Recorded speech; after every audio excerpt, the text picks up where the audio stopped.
This is how you're going to invite employees to QuickBooks Workforce. First is to log in to your QuickBooks Online or QuickBooks Desktop account. Go to the payroll menu right here at the left sidebar and then find the Employees tab. Now, select the employee that you want to invite and check that their email address is correct. So for example, you're going to have to click on this name that will appear right here, and then you're going to click on invite to workforce, and then you're just going to have to click it.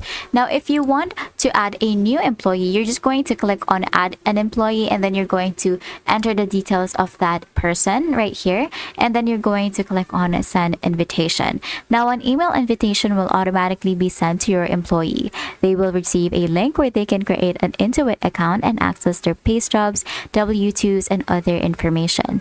Once you accept, you will see their status updated in your employee list.